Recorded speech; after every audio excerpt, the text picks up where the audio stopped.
Hi, I'm Dave. A lot of people have problems when they're pressing or reaching overhead with some type of shoulder impingement or pain. Of course, there's a lot of reasons for shoulder pain, but there is one common movement pattern that I've seen a lot that it comes up all the time.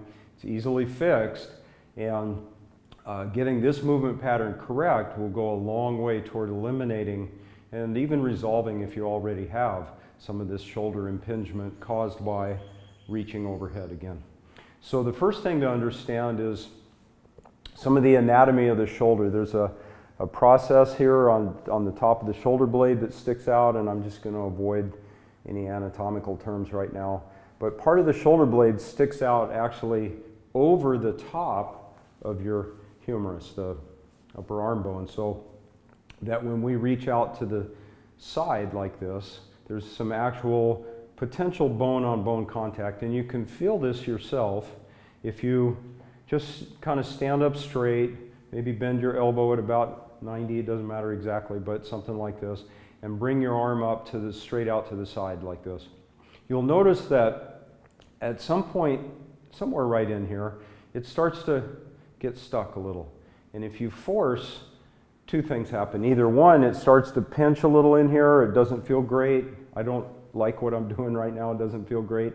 Or you'll find yourself kind of automatically hunching your shoulder blade up to avoid this. What's happened is you've run your arm bone, your upper arm bone, the humerus, up against this process on the top of the shoulder joint.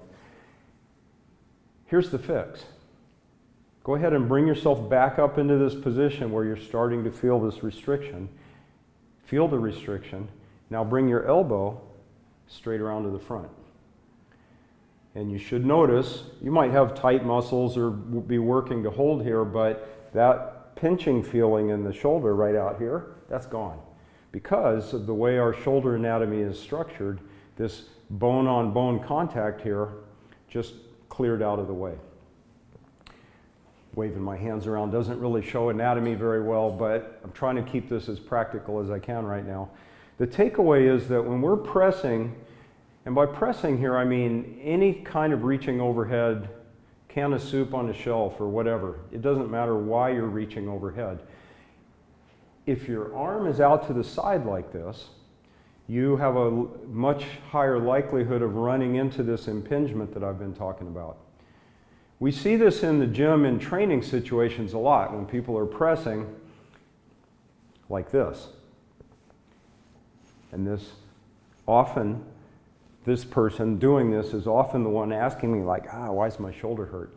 The fix is bring your elbows in, start, it's actually an external rotation in the upper arm here, but what I'm doing is bringing my elbows in toward my side, and this is my position, the position of the shoulder as I'm pressing. I'm going to keep this configuration. I don't want my elbow to pop out. So as I reach, I'm pressing my elbow actually in, and on the way down, I'm actively pulling my elbow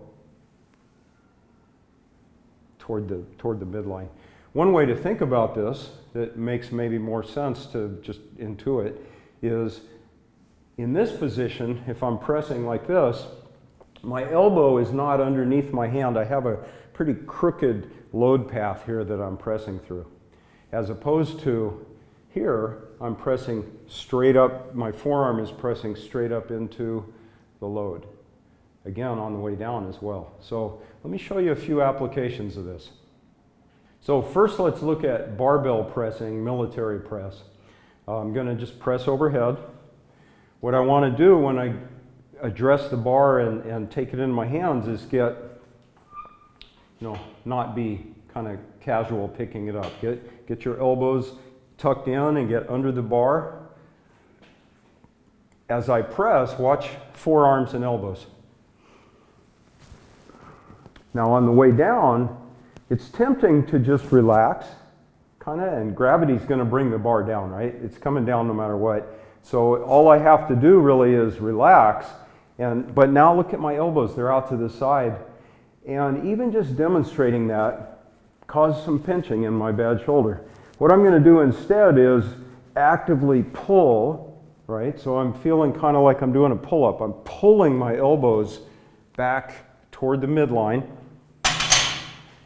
toward my midline, and back to my trunk here, back to the side of the ribs. One more time. Keep your elbows under your hands on the way up and on the way down.